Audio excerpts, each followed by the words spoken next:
অলিতে গলিতে সরোয়ার্দী উদ্যানে আমরা সমাবেশের পারমিশন চেয়েছি, দেয় নাই। গোলাপবাগ গেছি, সেখানেও দেয় নাই। এরপরে প্রেস ক্লাবের মধ্যে দিয়েছে। এইরকম তিনটা জায়গায় নড়াচড়া করা মানে হলো আমাদের সাথে বৈষম্য সৃষ্টি করেছে। এই দেশের এক শ্রেণী মানুষ যদি তারা সোহরাওয়ার্দী উদ্যানে ফিলিস্তিনের সমর্থনে প্রতিবাদ জানাতে পারে, তাহলে এই দেশ হলো আউলিয়া কেরামের দেশ। তরিকাপন্থীরাও সেই ময়দানে ফিলিস্তিনের সমর্থনে ইসরায়েলের আগ্রাসনের বিরুদ্ধে প্রতিবাদ জানাবার অধিকার রাখে। আমি মনে করি যারা প্রশাসনের কানকে ভারী করে আমাদের সোহরাওয়ার্দী উদ্যান থেকে গোলাপবাগ, সেখান থেকে আমাদেরকে নড়াচড়া করে শেষ রাতে এসে আমাদেরকে একটা জায়গায় দিয়েছে, আমি মনে করি এই বাংলাদেশের বিভিন্ন ডিপার্টমেন্টে ইসরায়েলের দালাল বসে আছে। কথা বলেন ঠিক কিনা বলেন? এই জন্য আমরা বুঝে গিয়েছি যে এখানে সোজা আঙ্গুলে ঘি উঠবে না। এই জন্য আমাদের ঘোষণা হয়ে গেছে, যার যেভাবে পারো চলে আসো, বাধা হবে যেখানে, লড়াই হবে সেখানে। আমরা আজকে জানিয়ে দিয়েছি, আজকে আমাদের আকাবেরগণ, তরুণ যোদ্ধাগণ জানিয়ে দিয়েছে, আপামর সুন্নি জনতা জানিয়ে দিয়েছে, নালার মধ্যে বাদ দেওয়া যায়, নদীর মধ্যে বাদ দেওয়া যায়, কিন্তু মহাসাগরে বাদ দেওয়া যায় না। এই দেশে শতকরা 85% হলো তরিকাপন্থী। আমরা বারবার বলি যে যারাই ক্ষমতায় আসে আমাদের তরিকাপন্থীদের ভোটেই কিন্তু তারা ক্ষমতায় আসে, কিন্তু আমরা তরিকাপন্থীরা বারবার অবহেলার পাত্র হয়েছি। এখন আমরা ঘুরে দাঁড়িয়ে গেছি, আমাদের সিদ্ধান্ত আমরাই নিব। কথা বলেন ঠিক কিনা বলেন?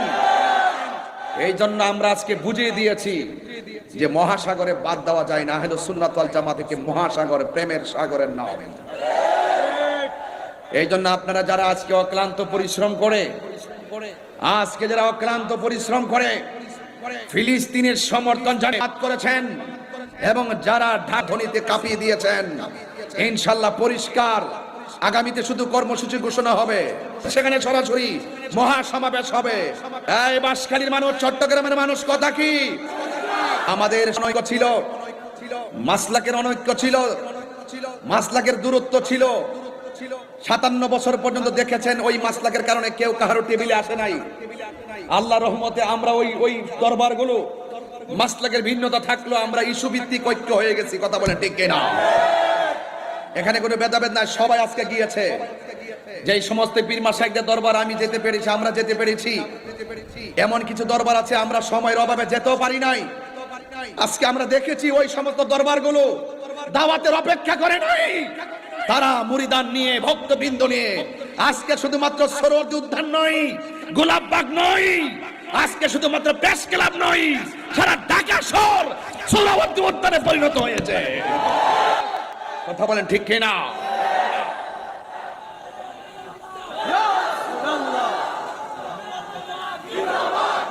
যারা অক্লান্ত পরিশ্রম করে আজকে গিয়েছেন, সারা বাংলাদেশের পীর মাশায়েখ, আপামর মুসলিম জনতা, সুন্নি জনতা, দল মত নির্বিশেষে যারা এসেছেন, আমি সকলকে ধন্যবাদ জানাই। এবং আগামীর জন্য ডাক দিলে আপনাদেরকে কি পাওয়া যাবে? আমরা আর পিছিয়ে থাকতে চাই না, আমাদের অধিকার আমরা আদায় করে নিব ইনশাআল্লাহ। এই জন্য কোন সুন্নি এককভাবে গোপনে সিদ্ধান্ত নেবেন না, সারা বাংলাদেশের আকাবেরগণ সিদ্ধান্ত দিবে এই তৃণমূল সুন্নিরা কোন দিকে যাবে। কথা বলেন ঠিক কিনা? আউলিয়া কেরামের দেশ, এই দেশ বাবা শাহজালালের দেশ। 360 আউলিয়ার পদতলিতে সিলেট ধন্য, 12 আউলিয়ার পদতলিতে চট্টগ্রাম ধন্য। কথা বলেন ঠিক না বেঠিক? শুধু একটা মিস কল দিয়েছি, যদি আমাদেরকে যদি ওই সুযোগটাও যদি না করে দিত, সারা বাংলাদেশ আমরা সোহরাওয়ার্দী উদ্যান বানাই নিতাম।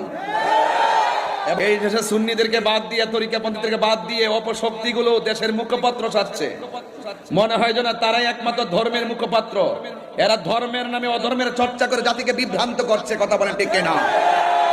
আজকে দেখেছেন তো শান্তিপ্রিয় কত সুন্দর প্রতিবাদ হয়েছে, যেখানে গরু চুরি নাই, আম চুরি নাই, চুরি নাই, মারামারি নাই, কাটাকাটি নাই, দাদাক্কি নাই, উগ্রতা নাই, সন্ত্রাসী নাই, চাঁদাবাজি নাই, রাহাজানি নাই, ভাঙচুর নাই, অগ্নি সংযোগ নাই। সুন্নি জামাত শান্তির নাম। কথা বলেন ঠিক কিনা? আমরা আবারও প্রমাণ করে দিয়েছি। সুতরাং সুন্নিদেরকে ট্যাগ দিয়ে কথা বলবা না। শিখি সবচাইতে রাজনৈতিকভাবে সুবিধা ভোগ করে ওই শ্রেণীর গোষ্ঠীগুলো যারা ধর্মের নামে অধর্মের চর্চা করে। কথা বলেন ঠিক কিনা? আপনারা সবাই ঐক্যবদ্ধ থাকবেন। আমার আজকে খুব ভালো লেগেছে, আমি দেখেছি আমাদের অনুষ্ঠানের মধ্যে কওমি অঙ্গনের একজন হুজুর, একজন গুরুত্বপূর্ণ হুজুর জুনায়েদ আল হাবিব হুজুর, তিনি নিজেও এসেছেন।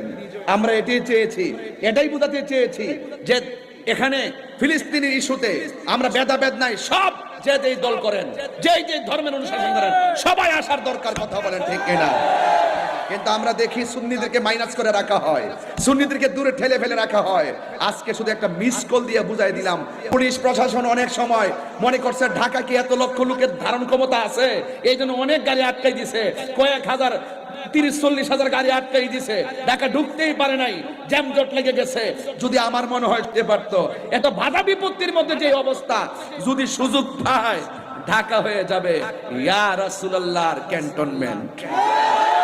আগামীতে আহলুস সুন্নাত ওয়াল জামাতের কোনো ইনশাআল্লাহ জবাব হবে কিনা বলেন? আমরা মদিনার প্রেমের দালালি করি। আমরা বিগত দিন দেখেছি যারা নবীকে ভালোবাসছে, সে আওয়ামী লীগ করুক, বিএনপি করুক, জাতীয় পার্টি করুক, এই যে আজকে এখানে আমার ডাইনে বামে সব বিএনপির নেতা কর্মীরা সবাই আমার সামনে বক্তব্য দিছে।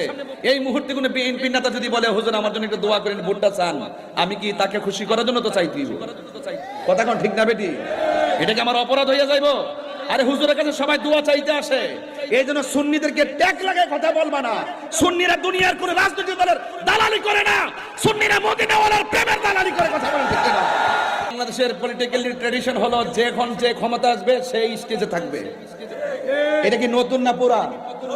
এক দল গেছে আবার এসে আবার ওনার থাকবো, আরেকজনের আরেকজন থাকবো, এটা হলো আমাদের রাজনীতির সিস্টেম। তো এই সিস্টেমে আমরা পড়ে গেছি। কথা কোন ঠিক না বেঠে? আমরা পড়ছি বড় দালার মধ্যে। এগুলো ভিডিও ফুটেজ নিয়ে এমুকে ভোট চাইছে, এমুকে দোয়া করছে, এমুকের সাথে ছবি তুলছে, এমুকের সাথে করছে, এইগুলার নাম কথা নয়। সুতরাং সুন্নিদেরকে ট্যাগ লাগাইবার আগে 500 বার চিন্তা করবেন সামনে। আমি আজকে কিন্তু ছাড় দিয়েছি। আজকে কি দিয়েছি?